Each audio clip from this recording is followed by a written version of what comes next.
Hello and welcome back to another Dare to Game video. Today we're playing Dragon's Dogma 2, and we're going to be bringing you the top 5 best pawn archer sets. So this is archer armor sets for the pawn, and before we dive on into the meat of the video, I just want to say, do your civic duty, help the community grow, subscribe to the channel. We're trying to get to 100,000 subscribers. So if we're not there yet, and you're not subscribed to the channel, what are you doing? You're one click away from being part of the growing determination, as we used to call this subscriber base. But with all that being said, please subscribe to the channel and let's dive on into the video. So basically what I'm doing for these videos is going through and for each of the classes that, or I should say vocations that the pawn can play as, I am creating 5 of the best outfits for them, and they just have to meet a couple standards. 1, they have to look good. 2, they have to have good stats, and 3, they have to have an open face so you can tell if your pawn is suffering from dragon plague or not. So with all that being said, this one, like I said, is for the Archer Vocation, so let's just dive on into the first outfit. And so this first outfit is called the Charming Archer, and just keep in mind going throughout for all these stats that you're going to see for all the armor in this video, all of these items are fully upgraded through the Dwarven enhancement tree, and they are all dragon forward, so they will have significantly better stats than these items do on their own, you know, just as the base item, and they will be lighter because of the dragon forged aspect. So they've got a lot going on, so if the stats don't match yours, that would be why. But with all that being said, let's just get into it. So this one is made up of the Tail of Simurgh. A splendidly feathered cap bears the name of a legendary creature said to aid valiant souls in times of crisis. The Charming Corset, a garment of thin cloth that hugs the wearer's frame, drawing tightly over the waist and hips to flattering effect. No pants, because the Charming Corset does not allow for leg armor. And the Azure Shawl, a shawl made from cloth of a rich, captivating azure. Worn pinned over one shoulder, it looks most at home on the back of a rugged soldier, which is what we've arguably got here. As far as the stats for this outfit go, we have a total weight of 3.12 kilograms, defense of 460, magic defense of 429, and knockdown resistance of 281. So the stats speak for themselves. Before anyone goes and questions why anyone would want to wear this outfit or why their pawn would want to wear it, it's because it's ridiculously good. The stats on this outfit are some of the best you could possibly put on your archer pawn, and it remains very light and obviously just looks fantastic. The Charming Corset's one of the best pieces of armor in the game from a stat perspective, but it also definitely fits from an aesthetic appearance. It's very immersive. It feels like something that a real archer would want to wear. Gives you maximum range of movement, all the protection you could ever want, and it's of course very appropriate from a societal point of view. So the Charming Corset makes perfect sense to use for your pawn or yourself if you have a character on which it'll look good. But the outfit overall, I just think looks great. It's obviously awesome being able to use the Tail of Simurgh because it's a very archery type hat, and most outfits it just doesn't look right with, but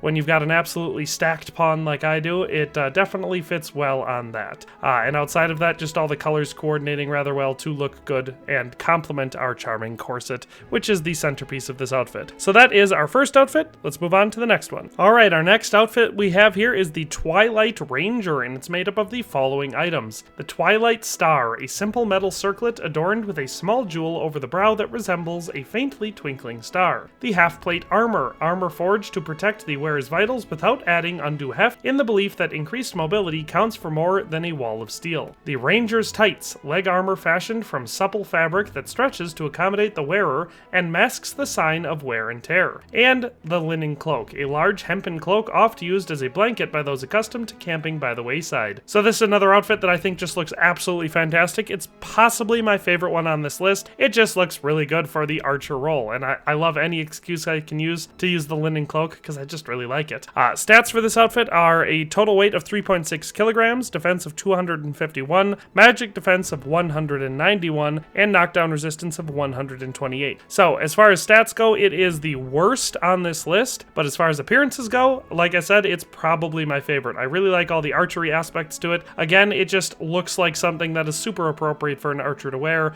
gives you lots of mobility, plenty of protection, and of course just helps showcase all of the assets that you need to be a successful pawn in Dragon's Dogma 2. So lots of good stuff to say about this. Obviously all of the colors coordinate rather well. It's got all the dark greens and browns that you'd expect from an archer trying to, you know, hide in the woods. It definitely fits for that perspective, at least for me. And of course we have the full open face, so plenty of unrestricted vision, and of course we can see those beautiful eyes and whether or not they're full of plague. So that is our second outfit. Let's move on to the third. Alright, our third outfit is the Majestic Cavalier, which is made up of the following items. The Cavalier Hat, a fetching hat adorned with an elegant feather fashioned from drake leather, tanned by a means known to precious few. The Majestic Armor crafted by an artisan of surpassing skill. Each component is attuned to the needs of the archer, granting unprecedented smoothness of motion. The Blessed Waistcloth, a waistcloth imbued with a protective charm that repels fell magics in the vicinity of the wearer. And the Feathered Shawl, a shawl fringed with impressive feathers, worn artfully draped over one shoulder. It has a tendency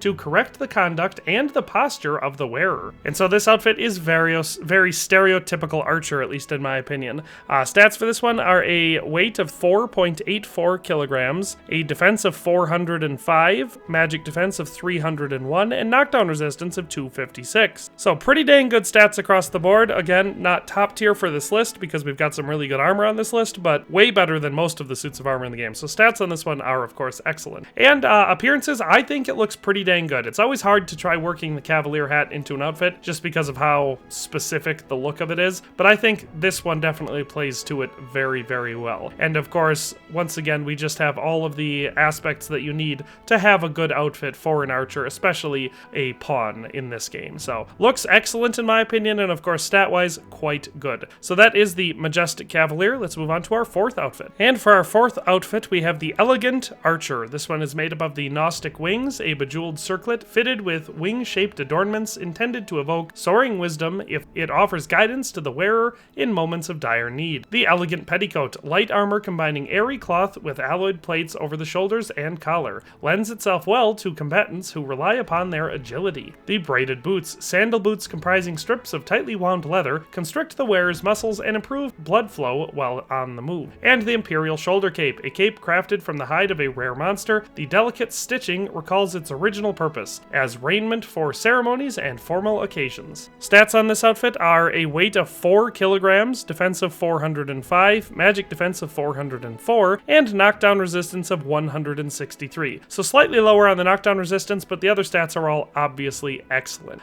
So stat-wise, very, very good suit of armor for an archer. As far as the appearances on this one go, I think it looks great. If the Twilight Ranger isn't my favorite, then this one is, so it's up between those two. It just looks excellent. Everything coordinates really, really well. We've got a pretty standard color scheme, a lot of white and gold, and a little bit of like a kind of light grayish tan or whatever for our cape that just ties it all together. I love this outfit. It looks like it was just made to go together. And of course, once again, we're getting that excellent mobility while not sacrificing the protection necessary for such an esteemed archer pawn as Triss here. So that is our fourth outfit. Let's move on to our fifth and final outfit. And so for our fifth and final outfit, we of course have the Hyperboreal Confidant. This one is made up of the Confidant's hood, a hood that combines metal plating and opaque fabric to both protect the wearer's eyes and shroud their gaze. The Hyperboreal Lorica, armor that glitters with sublime light, forged in honor of the deity to whom the Hyperboreans, a legendary bow-wielding people of the north, trace to their lineage. The Eagle-Eyed Cuisses, armor comprising monstrous hide and metal plates, ensures stability when the wearer stands with their legs apart, improving accuracy with ranged weapons. And the Duty's Mantle, a stately mantle fashioned from dark leather, sufficiently hefty to keep the wearer upright and alert, staving off weariness and reminding them of their duty. So stats on the Hyperboreal Confidant are a weight of 5.4 kilograms, making it the heaviest suit of armor on this list, a defense of 550, magic defense of 427, and knockdown resistance of 275. So other than the knockdown resistance, which is just slightly lower than the first outfit on this list, this has the best stats for every category. It is obviously a very, very good suit of armor.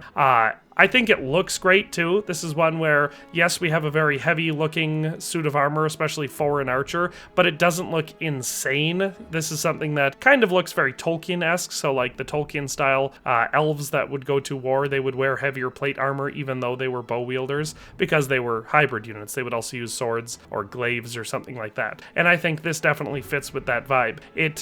The Confidant's hood is fairly restrictive, but it does allow us to see the eyes, so it does match our standard for these outfits, and of course everything looks like it was made to go together. This all looks very, very good. So yes, that is our final outfit, the Hyperboreal Confidant. And that's the end of our video. I hope you enjoyed it or found it useful or entertaining or something like that. But in any case, thanks a ton for watching and have a nice day, and we'll see you next time. Thanks for watching another Dare to Game video. If you liked this video, please leave a like and a comment. If you haven't already, be sure to subscribe to the channel. If you like my content and would like to support this channel, consider becoming a member today for as little as $1.99 a month. It makes a huge difference. But in any case, thanks for watching and have a nice day. I'll see you next time.